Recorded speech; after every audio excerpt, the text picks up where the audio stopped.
নমস্কার, শুভ সন্ধ্যা। বসুধার কথায় আপনাদের স্বাগত।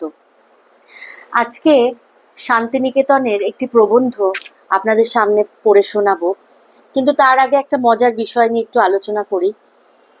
আমরা স্বভাবতই ভীষণ স্বার্থপর এবং আমরা ঠিক ততটুকুই করি যতটুকুনিতে আমাদের সুবিধে হয়।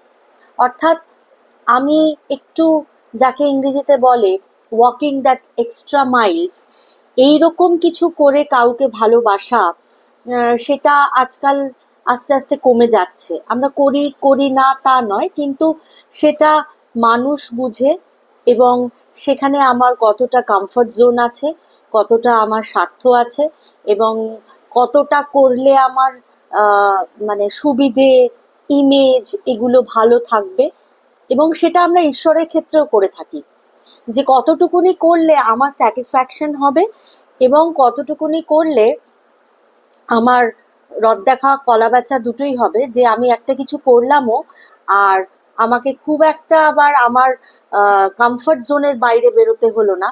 তো মজার কথা হচ্ছে যে মানুষের সঙ্গে প্র্যাকটিস করতে করতে আমরা সেটা এবার ঈশ্বরের সাথেও কিন্তু প্র্যাকটিস করে থাকি। কিভাবে না, রবীন্দ্রনাথ বলছেন ঈশ্বরের সঙ্গে খুব একটা শৌখিন রকমের যোগ রক্ষা করার মতলব মানুষের দেখতে পাই। উনি তো কবেকার লেখা, সেই লেখাতেই তখন লিখে গেছেন, যেখানে যা যেমন আছে ঠিক সেই রকম রেখে সেই সঙ্গে অমনি ঈশ্বরকেও রাখার চেষ্টা। তাতে কিছুই নাড়ানাড়ি করতে হয় না। ঈশ্বরকে বলি, তুমি ঘরের মধ্যে এসো, কিন্তু সমস্ত বাঁচিয়ে এসো।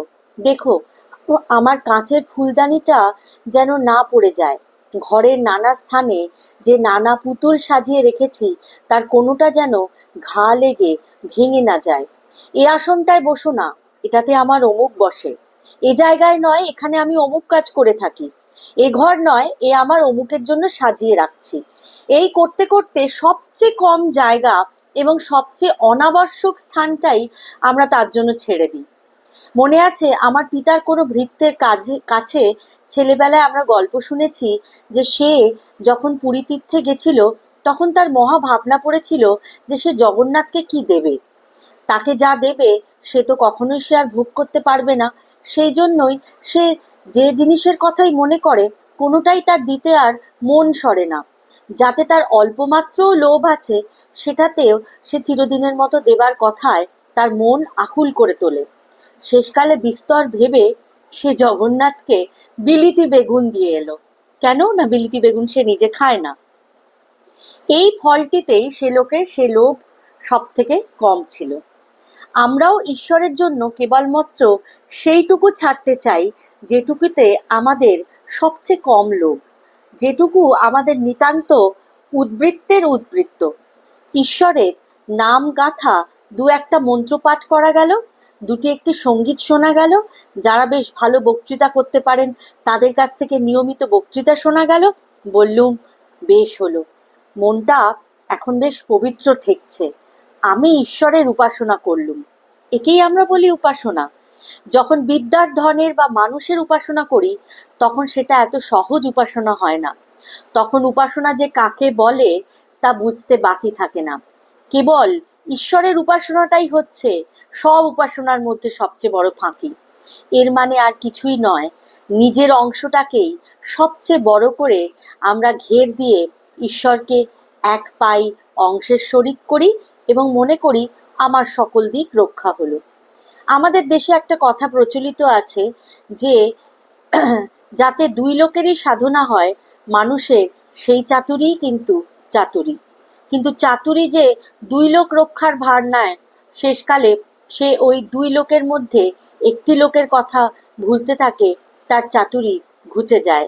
যে লোকটি আমার দিকের লোক অধিকাংশ স্থলে সেই দিকের সীমানায় অজ্ঞাতসারে এবং জ্ঞাতসারে বেড়ে চলতে থাকে। ঈশ্বরের জন্য ওই যে এক পাই জমি রেখেছিল, তাতে যদি কোনো পদার্থ থাকে, সেটা নিতান্তই বালিচাপা মরুভূমি না হয়, তাকে একটু একটু করে লাঙল দিয়ে ঠেলে ঠেলে সেটা আত্মসাৎ করে নেবার চেষ্টা করি। আমি জিনিসটা যে একটা মস্ত পাথর, তার ভার যে ভয়ানক ভার, যে দিকটাতেই সেই আমিটাকে চাপাই, সেদিকটাতে এসে ধীরে ধীরে সমস্তটাই কাত হয়ে পড়তে চায়। যদি রক্ষা পেতে চাও তবে ওইটিকে একেবারে জলের মতো ফেলে দিতে পারলেই ভালো হয়। আশা করি এর বক্তব্য আপনারা বুঝেছেন। সবাই ভালো থাকবেন, সবাইকে ভালো রাখবেন, আনন্দে থাকবেন এবং নিজের প্রতি সৎ থাকবেন। সর্বে ভবন্তু সুখিনা, সর্বে সন্তু নিরাময়া, সর্বে ভদ্রাণি পশ্যন্তু, মা কশ্চিৎ দুঃখ ভাগ ভবেৎ। শুভরাত্রি।